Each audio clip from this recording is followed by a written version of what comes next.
Tôi lắm.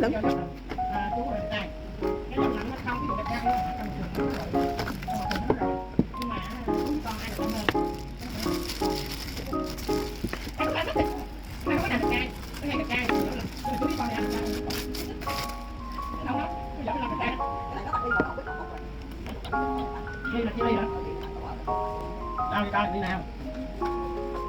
Đó